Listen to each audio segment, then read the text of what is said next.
What is going on, my Impact Wrestling fam? Welcome to another episode of Reaction, your 20-minute hot take show with me, Geoff, right here on the TNAIW channel. Talk about Impact on Access TV. We'll give you a rundown of Against All Odds because next week already is Against All Odds. So we'll be back Sunday live yet again for another TNAIW podcast, which last time was mad fun, to be honest. Max came back, episode 140. Go check it out, our Under Siege review. But yeah, we'll have Against All Odds rather soon, but we're going to hit that and kind of just give a rundown of that, as well as Impact on Access TV, some Subcultures, Design vs. OVE, Moose, and Victory Road in episode 1000, which I'm super stoked about. But I want to make sure you're hitting up everything right here on this channel. First of all, thank you for doing so, for pressing play on here, or any of those, or subscribing. If it's Tuesdays, go Power Rankings. If it's Wednesdays, TNA 2K, which we just wrapped up the Ryder Cup and crowned our first world champion. We'll be doing Knockouts champion next, so stay tuned for that. But the last episode was with Lucha and myself in studio, so it was a damn good time. But let's get right into Impact on Access TV. I want to talk about the show itself a little bit, and then kind of go off from there. So I thought the show was pretty good. I think there was a lot of action for a show that maybe when you tuned in originally you didn't think there was going to be that much. 20 minutes, you talk too much kind of segment in the beginning, but I enjoyed it. I'm going to be honest, and I think if the crowd was more into it, and the crowd at our shows kind of ate up the talking a little bit more, this one would have hit a different note. Because I think everything that needed to be said and had to be done to push Against All Odds, to push all of the different narratives and set up all the different angles, was executed nicely. You had Bully coming out. You had Macklin. If you're worried about Macklin or Bully being the talking piece for Macklin, everyone got to talk here. Bully got to talk. Macklin got to talk. Shelley got to talk. Sabin got to talk. Well, Shelley just said yup, but still. And then Subculture got to talk, which we'll hit them in just a second. But besides for that, I thought it was a pretty good episode. We're setting up for Against All Odds, a quick turnaround. A lot of it made sense. A lot of it furthered the storylines and pushed those ahead, which we'll get to. So for that, I enjoyed it. I'm going to save the Subculture talk because they really made, 1, 2, 3 segments. Really got the use out of them, the bang for their buck. Their Impact did on this. But a couple highlights there. Other than that, I love the Eddie versus Yuya match. I'm going to keep saying it. Eddie is starting to put it all together. Not that he hasn't in the past, but I think this is just a guy who's now on, I don't want to say cruise control, because that seems like he's resting on his laurels, but he's found Eddie Edwards. I know we could talk about Die Hard and all the things and, iterations of Eddie. But this one, especially with Lish and the way he looks and all that, he's putting it together, man. I really dig this version of Eddie. And then once that turn happens, once he needs to become a face again, and his old music plays, everyone sings along, I could see Eddie making a run, man. I really could. And I wouldn't be against it whatsoever. But I love that him and Kazarian are getting a feud here. It's the feud that I maybe wanted to have booked for either of them originally.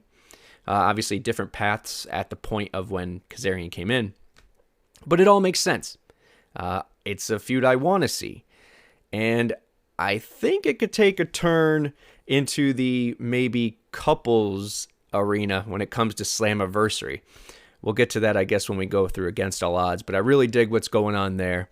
And I really dug, as I just mentioned, with Subculture. Subculture killing it. Not only in their tag a main event against Motor City Machine Guns. Of course, at Under Siege, which I really dug seeing Mark Andrews not only come back and show this version themselves, which I think if you have the possibility to sign these guys and guys and gal, you do. Danny Luna showed some things on Impact on Access TV too. Self-admittedly not a informed viewer when it comes to her or Flash Morgan Webster.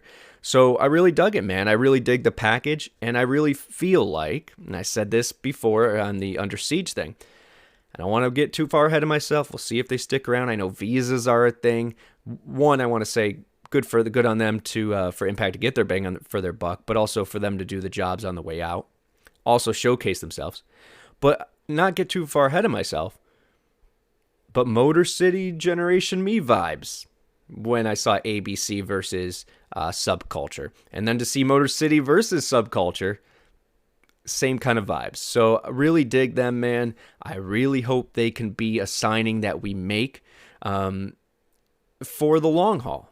You know, is that 2 years, whatever it is, cool, whatever. But they should be a team that's on our roster on the regular. If we can make it happen, especially with Jordan Grace leaving for now, Moose potentially, which we'll jump to in just a moment. But as we kind of go through these turns, sometimes, you know, as we focus on our top 8, and we're expanding, we got to make sure we say that. I know we'll hit it on number 5 here with Victory Road and stuff. The arenas are getting better. The little things we could do on the Impact Plus, from Sammy's show to Taylor's show to Josh's Rewind with Iceman to you know, the Diaries, all these different things. Impact, Joe Hendry with his Food Fights show. We're able to do these little things that build the brand slowly in the right way, the long-term play. So for when that big get happens, we're ready. And at the same time, though, being strategic with the money that's freeing up is a big deal here. I don't know if I'm talking in circles, but let's have some fun, right? But anyways, I think Subculture is definitely a team because, once again, with the knockouts, we're bringing in people who could fill the gaps. No one could fill Jordan's shoes, but can fill the gaps that maybe she leaves by being out. And the same goes with Moose. Yeah, we need some main event players, and I love Moose. Maybe we'll jump to that right now. I love Moose, but let's look at it. You know, there was some interest prior. He's turning 39. Is it about the money? I don't think so. I think it's about, hey, I want to, you know, show what I can do, maybe on a larger scale. And the door's always open to come back. He is ZNA, right? So, but he is a foundation piece here, man. And his history here will speak for itself. The door's always open for that return, but at some point, it's about what the wrestler wants as well. Do I want him in the main event picture on the daily? Of course. And I think you guys do as well. But sometimes, you know, it's not always what we want. It's also what the human being wants as well. And to be honest, he's really been booked, and I've been saying this for months, not knowing his contract's up.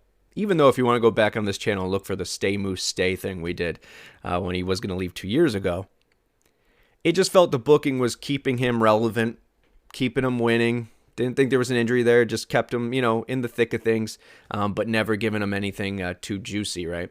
And there seems to be a reason. But I hope he stays. I want to make that point. But silver lining, if that money opens up, where do you spend it? How can you spend it? And who do you bring in?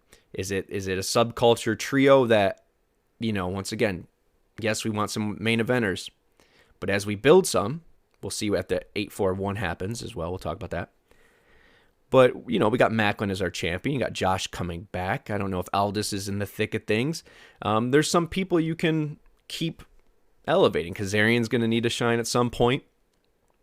So if you could take the money of, say, a Moose and sign a trio like Subculture, it's the silver lining that I think we need to look at and maybe kind of be okay with.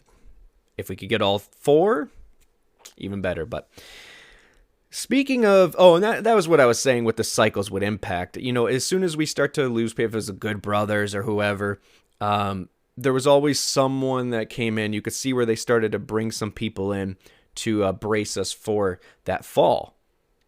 And we're starting to bring some people back. Jake Crist is back, right?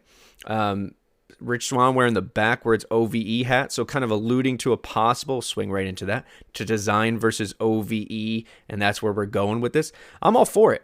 I think, you know, Diener, still think the name needs to be changed, but the tone and the placement and just being more organic has really come through the screen these past couple months. I think the group's finally, you know, looking the part, looking together. If they add some new blood, awesome. Rich is obviously going to be preoccupied, so Sammy's going to and Jake are going to need some extra help. He said the Doctor needs his monster. I think we all know where that's going. We're going to see a Madman Fulton return, which I am all for. I you know, lose people or not, the biggest crutch or the easiest crutch, but without it coming off as that, is always guerrilla warfare. You build some brands, which elevates the people within the group. Are you signing, 5-star talent per se? No. But are you getting some quality hands that can come in, fit a part, and be part of a new group or a rebirth of a group and keep us interested? Yeah, I think that's a good place to go if you're losing talent. Regardless, I still think it's a good place to go because anytime you can have some IP on a shirt or on the screens, the better. And speaking of that, I want to hit, I don't even know if that's speaking of, but Victory Road, that's IP, right? There we go. Victory Road, obviously coming back, and it will be on September 8th. Not a big birthday guy, but it is my birthday, so I will be there. Max, I believe, is coming. If you guys want to join, let us know where you'll be seated, and we'll get up, man. It'll be a fun time. I'm going to go to that one, Victory Road, on the 8th, and then the Fallout, which is episode 1000 of TNA, Impact, NWA TNA. I won't say the other ones. You know what it is. Episode 1000. I am stoked, man. I remember where I was, June 19th, 2002. And I know where I'll be September 9th, 2023. So I'm really excited about that. And the venues, this is a fun venue. I haven't been to this one. ECW did used to run there a lot. But I'm excited because it's a good looking venue. It is. And these are the things. Same with Memphis and the Graceland Live. And the other little big things I've been talking about where we're putting our money. These are good signs, man. And these are great locations. And I think that probably has to do with Lou and his scouting and knowledge of live touring and stuff. But yeah, I really dig that we're checking out, we're not going to big arenas yet. There might be some time for that before we get there. But we're definitely planting our seeds in different markets. And then once, okay, we're in Tennessee, but now we're in Memphis, or we're in Toronto and now we're in whatever. So insert good reference here. It's, yeah. But I want to get to Against All Odds because for a 2-week turnaround, is that what it is? 2-week turnaround, we're getting, a damn good show, and the lineup isn't even filled out yet, but it's pretty filled out.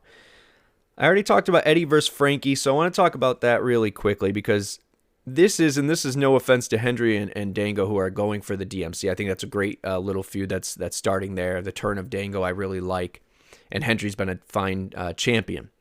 But all the years we've been clamoring and wanting a TV title, Intercontinental, however you want to look at it, and we've had some tries. The belt finally feels like that. I would say, and they're going to run it back after the low blow at Under Siege. They're going to run it back at Against All Odds. I'm excited to see it. Not taken away from that. But Eddie versus Frankie is a great example of where I want that belt to go next. It's those guys that are on the cusp. Not saying Hendry's not, but there's a lot of time still, right? But Eddie versus Frankie, I would love to see some good feuds for that DMC title. And that's a good place to start. Those are two guys who are on the cusp of always being title contention, or at least playing with number one, contendership. So I'd like to see that, but I think this is going to continue.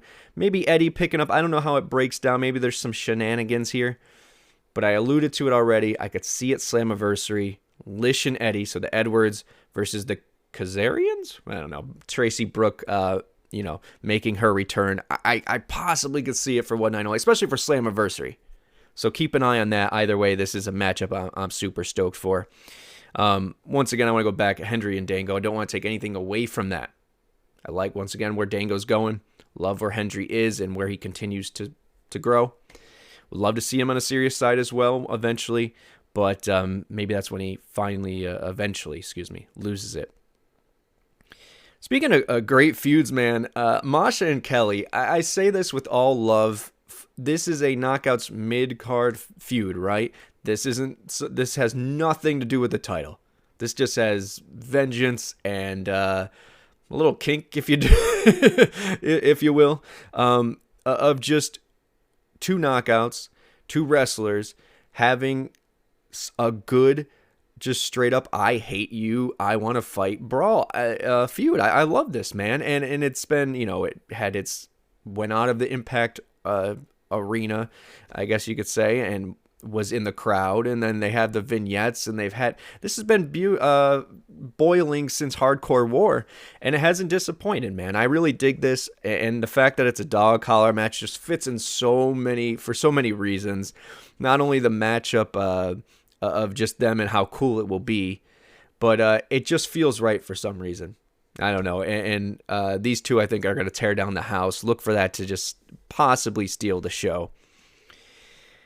And where are we going to go from here? Let's go to Sabin versus Trey, because Sabin versus Trey is another run back from Under Siege, which I am not against whatsoever. Obviously, another match just like Hendry and Dango that ended in a little tomfoolery.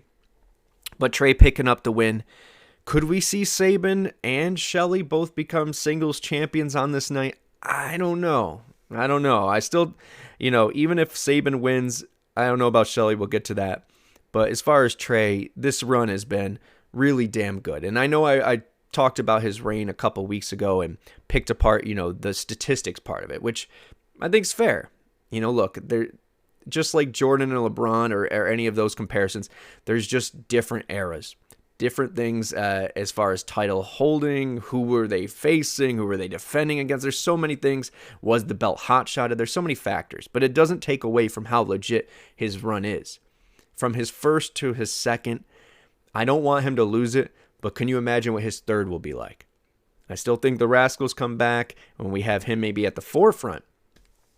But the dude keeps elevating, and I hope he continues by winning here. Now, I would understand if Sabin wins, especially going to the Slammiversary.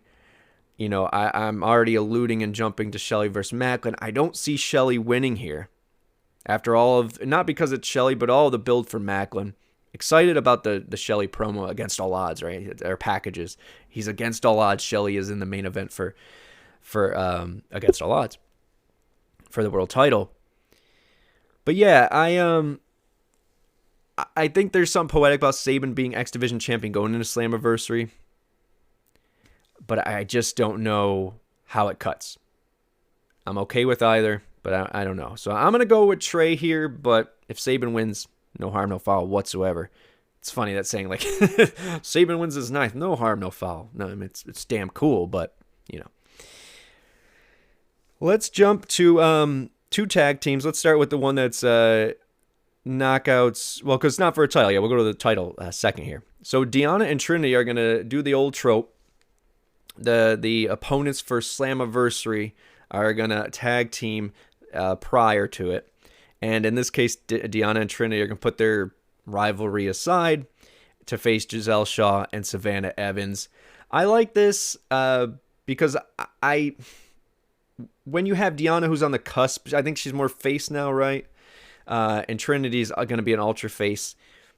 You got to do something. And yes, there's a lot of weeks after this to where you can play off of what happens at Against All Odds, even if it's a clean victory together. But it gives us different ways to go about this without it just being, without it having to be just a blood feud or a, bring one of the characters somewhere where they don't want to yet or at all. So I dig this. I see Deonna and Trinity picking up. I don't see their, but it would be interesting if they do lose, if that maybe is what starts to boil over and make it, a real feud. Next, ABC versus Good Hands. Look, I think ABC is going to retain, but Good Hands with Brian Myers is really damn cool. I'm excited to see the continued elevation of Good Hands, and as I compared Subculture and Motor City, and ABC to Motor City and Generation Me, or however you want to cut it. The Good Hands, I don't know if you guys will get this reference, but very Naturals. The Naturals, you guys remember the Naturals? Feels like the Naturals to me, and that's not a bad place to start for them whatsoever. Once again, it gives Jason Hotch something to do. It gave John Schuyler, who's a talent to do on the stick and in the ring, something to do. And then Brian Myers being that most professional, I don't want to say manager, but advisor or whatever, is a cool place for him. I like this group. I want to see what they can do. I think ABC retains, and why not? They're that damn good. Still my AJ and my Chris Daniels, and I see them keeping it here. But no harm, no foul for Good Hands losing, because once again, you don't always have to win to keep elevating. So we'll go to the 841, which I think is a great concept. I see a lot of snarky people in their comments. Oh, but this seems like a pretty straightforward, really decent idea. So I'm excited for that. It's a 4-on-4 match, so an 8-man tag, right? 8-man tag. And then the winners then go on in a fatal 4-way. We got Bully, Gresham, Heath, and Aldis, Bailey, Swan, Moose, and PCO. And there's different ways they can go with this. Obviously, your eye kind of leans to, Bully was in the promo. I don't think that's the way they go. Gresham could always be a good one, but I want story there with Gresham because he's so good. I want it to not be a throwaway when he finally gets a title match. Heath's in there. Love Heath, but, he's not winning. Let's be real. And then Aldis, who seems like the person that they're targeting to win. I don't know. That makes a lot of sense. But Bailey, Swan, Moose, PCO, that's a lot of great contenders right there. And could they throw a swerve at us where Moose stays and wins? It's possible. Either way. And remember, Moose and Macklin have history as well. So I think there's a lot of ways you could cut this up. Either way, I'm here for it. And it's a way for, especially with the quick turnaround, to name a challenger with some interest and then let it, from the matchup itself, and then build here into Slammiversary. So I'm excited for it. My pick's going to be Aldis because it makes too much sense. But Moose and Macklin has history. So, and then of course Macklin versus Shelley. I already got to it. I think Macklin keeps it.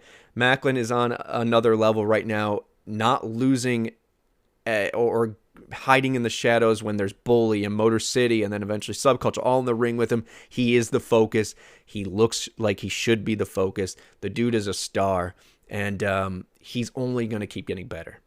And this is someone in me who has been, hey, he's got to work on this. He's got to work on this. He should get this. He should do this. And every time I feel like he checks it off the list because I think that's the kind of dude he is. And I think he'll continue to do that. And then eventually when the anti-hero day comes, we're all in there for the win, man. But against all odds, looks like a win for all, man. Bet on it. I'm excited to watch it. Hope you guys are as well. Be kicking it Sunday live at 8 instead of Friday again for reaction. We'll keep these all on Sundays. It makes it easier for you guys to remember or whatever. But Sunday 8, catch me there. Against all odds review show next week. And, of course, check everything else out on this channel. I thank you for tuning in here. And if you really want to help me, guys, I always talk about it, and I'm very thankful for what you guys have done for me and allowed me to break out of my shell and talk on camera fast and everything and not make sense sometimes or speak English. But you guys get me. But I have another channel that I've been working on slowly for portfolio reasons to get back in the game of what I love doing, to be honest, and which is writing and creating film and content, and just so much stand-up. There's a lot I want to do, and I'll keep you guys in the loop. But if you want to check that out and help me out, all it is a subscription or a play, so maybe a laugh or a listen if you want. But it's at The Great Reclaim on YouTube or on Twitter. You can see my handle right there, Ready to Believe You. I've been retweeting the videos if you want to make it easy on yourself. Either way, I thank you. I appreciate you. Make sure you check out all the shows on this channel. Go Power Rankings. TNA 2K coming out with the Knockouts tournament soon. And then, of course, the 141 Against All Odds review next Sunday. Thank you, guys. I appreciate you. Love you. Thank you for coming out. God bless and good night. Goodbye, everybody.